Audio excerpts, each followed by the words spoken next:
todos os avanços tecnológicos, a TV e o rádio continua tendo seu espaço no século XXI. Gente, através de uma programação vasta e com as vozes dos profissionais que fazem sucesso, né, gente? Os radialistas. Eu, como radialista, agradeço.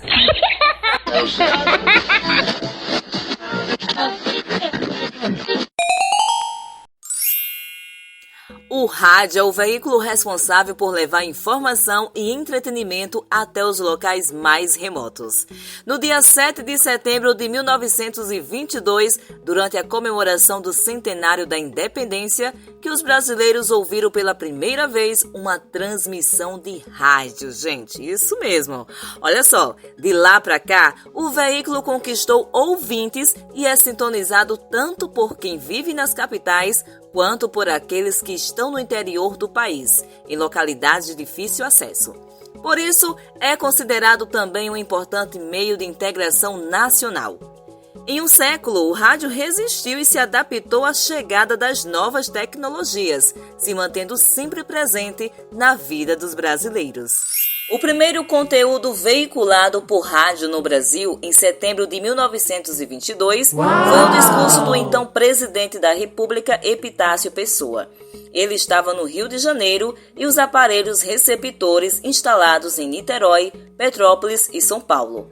Já a primeira emissora brasileira foi a Rádio Sociedade do Rio de Janeiro, fundada em 1923 pelo antropólogo e educador Edgar Roquette Pinto, que também viabilizou a primeira transmissão em 1922 e é considerado o pai da radiodifusão do Brasil. A emissora tinha como principal propósito promover a educação. Segundo Roquette Pinto, o rádio era a escola dos que não tinham escola. Na década de 1920, a taxa de analfabetismo no país era de 65%, de acordo com o censo demográfico. Foi na década de 1920 que teve início a veiculação de notícias pelo rádio, com a leitura de notícias de jornais. Por ter começado em caráter experimental, o rádio começou a se popularizar na década de 1930, principalmente após a sanção de uma lei pelo então presidente Getúlio Vargas, em 1932, que autorizava a transmissão de propaganda pelas emissoras. Esse foi um incentivo para que empresas começassem a investir e os aparelhos de rádio ficassem mais acessíveis. Com isso, passaram a ganhar espaço a música popular e os programas de entretenimento.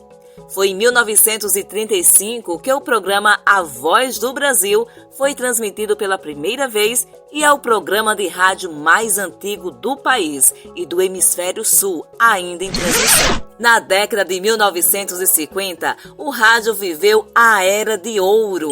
Emissoras como a Nacional do Rio de Janeiro foram ouvidas por todo o país, com seus cantores se tornando ídolos. Surgiram as rainhas do rádio e o futebol virou paixão nacional. Radionovelas viraram referência.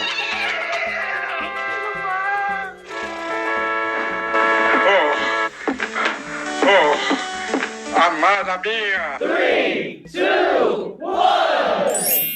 Ao longo das décadas, houve avanços tecnológicos, profissionalização do meio e implantação de um rádio apoiado por dados e com maiores possibilidades interativas com o público. Das emissoras locais às grandes redes via satélite. A prestação de serviço com o imediatismo do rádio ganhou mais espaço. Uma mudança importante pela qual o rádio passa para continuar como um importante instrumento para a prestação de serviços é a migração da frequência de transmissão de AM, para quem o sabe amplitude modulada, para FM, que é a frequência modulada. As rádios que operam em AM alcançam uma área maior, porém estão bem mais sujeitas a interferências e ruídos. Por outro lado, rádios FM cobrem uma área menor, mas contam com um aumento significativo na qualidade. Vai, segunda-feira, viu? Semana com tudo do jeito que a gente ama. Você vem comigo aqui, bebê?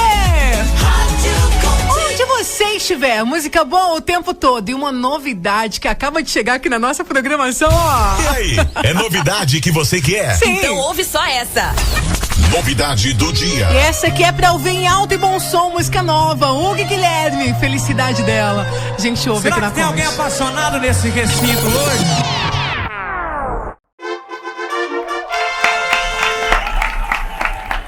Em 2022, em meio às comemorações do bicentenário da independência do Brasil, os Correios lançaram o selo comemorativo, em homenagem aos 100 anos de rádio no Brasil. O conjunto de 4 selos ilustra elementos que sintetizam a história do início do veículo no país. A noite tiver tudo e muito mais alegria. Muito bom dia, terça-feira, 18 de janeiro de 2022, 6:02, horário de Brasília. Muito prazer, eu sou o Rafael Guidotti, o cara que é mais lindo, cheiroso, charmoso e gostoso do Brasil. E até às